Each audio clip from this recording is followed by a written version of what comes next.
Alors que les opérations militaires se poursuivent dans le nord du pays, les arrestations d'islamistes présumés se multiplient au Mali. Les blindés viennent en renfort.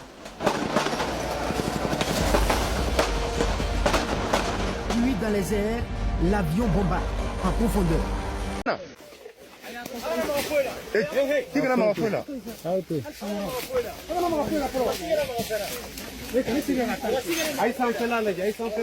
Jusqu'où iront les puissances de l'ombre pour démanteler les nations africaines?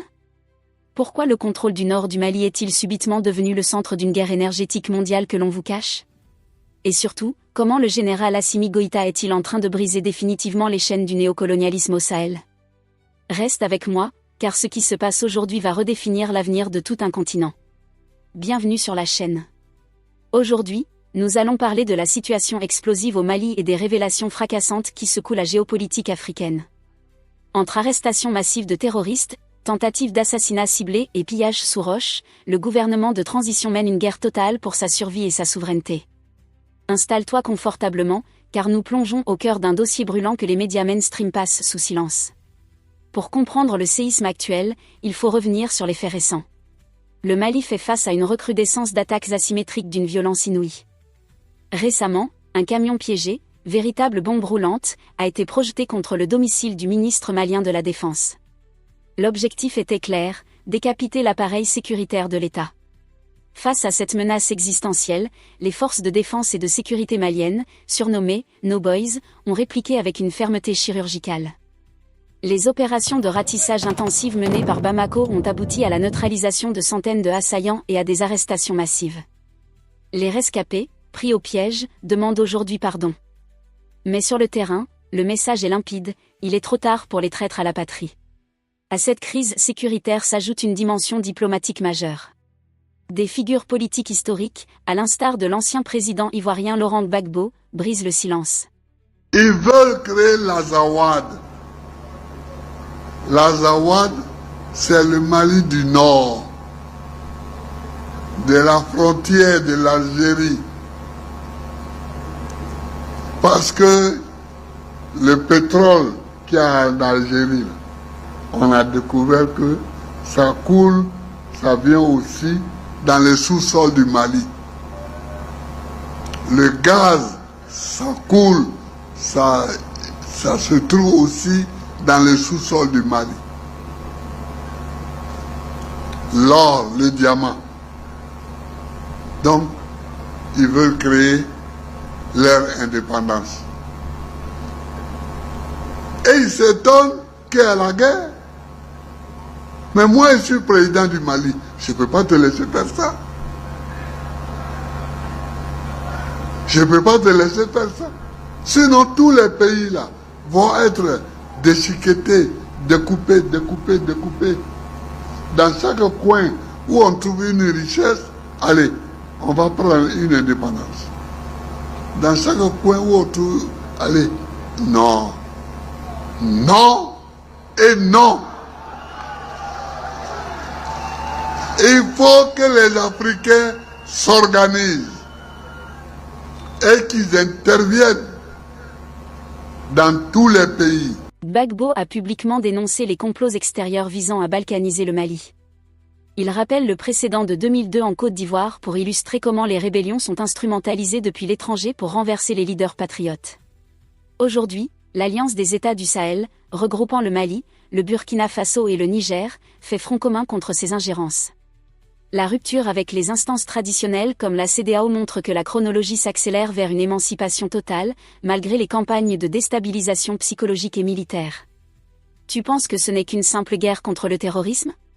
Détrompe-toi, les sous-sols cachent le véritable secret de ce conflit, et on en parle dès maintenant.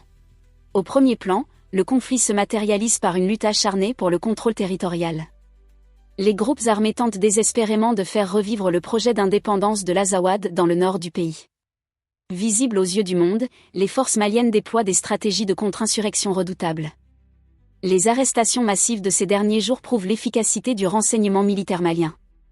L'enjeu immédiat pour Assimi Goïta est de démontrer qu'aucun groupe armé ne peut faire plier l'autorité de l'État. En stabilisant les régions du Nord, Bamako répond point par point à la première question de notre accroche. L'armée montre que la terreur a changé de camp et que l'impunité est terminée. Mais grattons sous la surface. Pourquoi cet acharnement sur le Nord Mali? La réponse est géologique. Les sous-sols de cette région regorgent de richesses colossales, de l'or, du diamant, mais surtout d'immenses nappes de pétrole et de gaz naturel qui communiquent directement avec les gisements algériens. Les maîtres occidentaux et leurs relais locaux ne cherchent pas à libérer des peuples, ils cherchent à fragmenter le Mali pour créer un micro-État fantoche dans l'Azawad, facilement contrôlable, afin de piller ses ressources sans l'accord de Bamako. C'est la stratégie classique de la balkanisation. On crée le chaos, on finance une rébellion au nom de la liberté, et on repart avec le pétrole. Laurent Gbagbo l'a souligné avec force, si l'on sait d'ici, chaque région d'Afrique possédant une mine d'or ou un puits de pétrole déclarera son indépendance, entraînant le déchiquetage complet du continent. À court terme, cette intransigeance malienne engendre des tensions extrêmes avec les organisations régionales sous influence occidentale, comme la CEDEAO, qui feignent de ne pas voir l'agression que subit le Mali.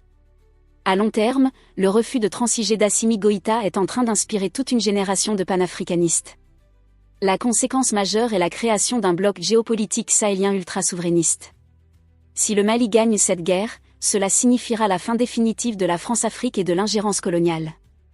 Le pays démontre qu'un État africain peut s'organiser de manière autonome, choisir ses propres partenaires stratégiques et refuser le diktat des anciennes puissances tutélaires. Reste bien jusqu'au bout, car nous allons analyser un angle totalement inédit sur la psychologie des dirigeants du Sahel. Au-delà des analyses économiques classiques, il existe une perspective unique que la plupart des experts négligent, la dimension psychologique de la guerre de souveraineté. Nous assistons à la mort clinique du « complexe d'infériorité coloniale ». Quand Laurent Gbagbo affirme qu'un président africain ne doit jamais fuir face à une rébellion, même sous les bombes, il pose les bases d'une nouvelle doctrine du leadership africain. Assimi Goïta incarne cette rupture psychologique. Pour la première fois, les dirigeants du Sahel acceptent le risque de mourir pour leur patrie plutôt que de négocier des accords de capitulation à Paris ou à Washington. Cette révolution des mentalités est le véritable moteur de la résistance. Ce n'est plus une simple défense des frontières, c'est une désintoxication culturelle et politique globale. En conclusion, le bilan lourd des derniers jours et les arrestations massives au Mali ne sont pas les signes d'un pays qui s'effondre, mais bien ceux d'une nation qui se libère de ses parasites. Le général Assimi Goïta, soutenu par les analyses lucides des figures historiques du continent, trace une ligne rouge infranchissable pour les forces impérialistes. Le sous-sol malien appartient aux Maliens, et la souveraineté africaine n'est plus négociable. Qu'en penses-tu ?